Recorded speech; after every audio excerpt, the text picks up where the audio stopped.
pai do seu filho está pagando a pensão alimentícia atrasada? Todo mês ele pode até mandar o valor, mas manda faltando, às vezes 10, 20, às vezes até um valor maior. Meu nome é Sara Fiorotti, eu sou advogada de família e hoje eu vou te explicar o que fazer na situação de pensão alimentícia atrasada. Eu tenho certeza que você já deve ter enfrentado esse tipo de situação com o pai do seu filho e você deve estar se perguntando o que fazer para que o pai respeite os direitos do seu filho. A primeira coisa que eu vivo falando aqui no canal, vivo falando com as clientes que vêm até a mim com esse tipo de problema, é que não adianta você querer cobrar pensão alimentícia atrasada se não foi o juiz que determinou. Aí aqui no escritório chegam muitas mães, doutora, tá atrasado 6 meses, 1 ano. Aí eu, ok. Mas cadê a decisão judicial? Não tem, foi um acordo de boca. Nesses casos, realmente, não tem como você querer cobrar judicialmente algo que não foi o juiz que determinou. Então, o primeiro ponto que você deve se atentar é regularizar a pensão alimentícia. O que isso significa? Procurar um advogado para que o juiz determine a pensão alimentícia do seu filho. A partir do momento que o juiz determinou o valor de pensão alimentícia, seja ele qual for, e informou ao pai da criança que ele deve fazer esse pagamento, a partir dali,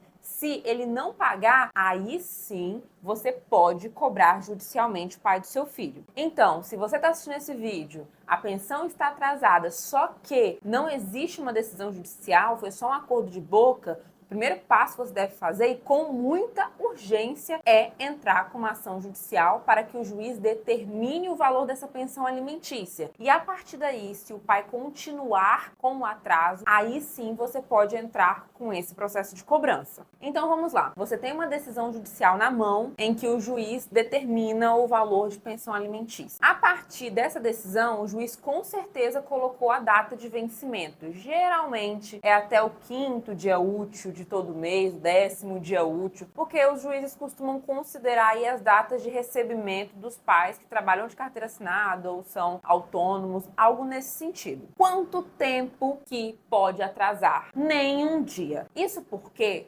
existem muitas pessoas que acham que o atraso da pensão alimentícia é só depois de 30 dias, depois de 2 meses, depois de um tempo muito longo. Isso não é verdade. O atraso da pensão alimentícia, ele é considerado no começo do primeiro dia seguinte ao vencimento. Então era para o pai ter pagado no 5º dia útil. Deu o 6º dia útil, não pagou, já é atraso. Então, a partir daí, você já pode entrar com essa ação de cobrança. Outra dúvida muito importante, geralmente isso acontece quando o salário mínimo é reajustado. Isso quando a pensão alimentícia é determinada sobre o salário mínimo. O que costuma acontecer bastante é que o pai, ele não atualiza o valor. Ele vai simplesmente mandando aquele valor por anos e não atualiza. Aí surge a dúvida. Beleza, ele está mandando a pensão alimentícia, mas está mandando a menos.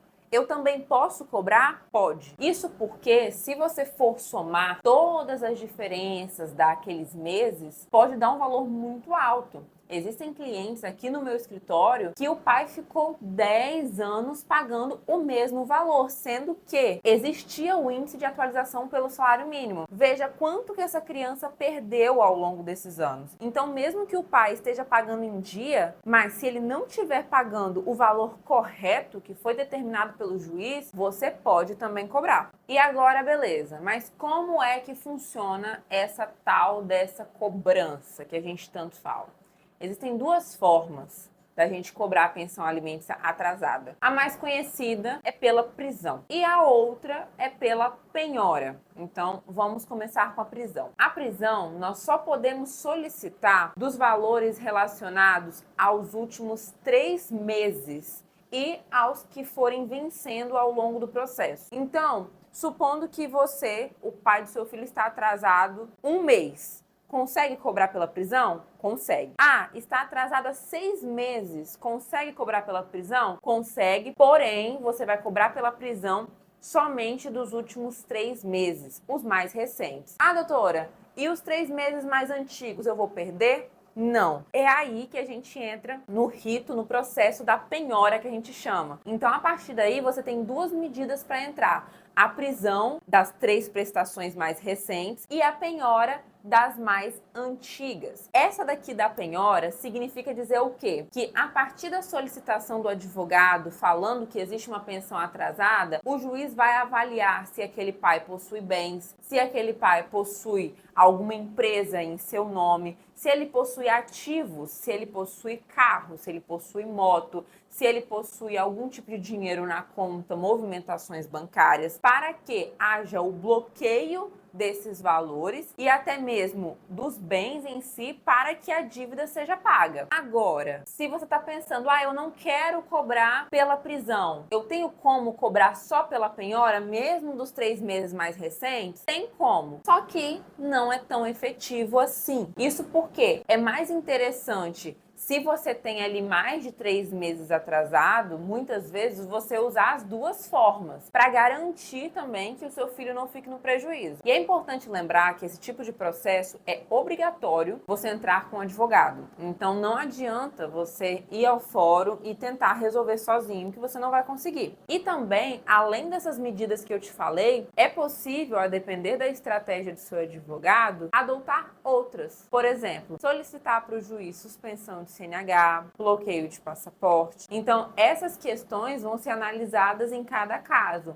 Uma coisa que eu sempre costumo solicitar aqui no escritório é que, caso não haja o pagamento, seja pelo rito da prisão ou pelo rito da penhora, que tanto o Ministério Público quanto o juiz investigue um possível abandono afetivo. Isso é importante, gente, por quê? Isso vai ser tema de um outro vídeo. Abandono afetivo geralmente dá direito a dano moral. Então, é possível a gente já se prevenir nesse tipo de processo quanto a esse tipo de conduta do pai do seu filho. E você? Tá passando por esse tipo de situação? Ficou com alguma dúvida? Comenta aqui embaixo que eu vou te responder. Já aproveita para curtir esse vídeo, se inscrever no canal para você ficar por dentro dos direitos do seu filho. E na descrição desse vídeo eu deixei um presente para você, um e-book que eu preparei com as principais dúvidas para mãe solo. E eu tenho certeza que tendo esse e-book que eu chamo da sua advogada de bolso, você vai conseguir se prevenir contra várias práticas que o pai do seu filho adota e não deixar ele te passar para trás. Tchau!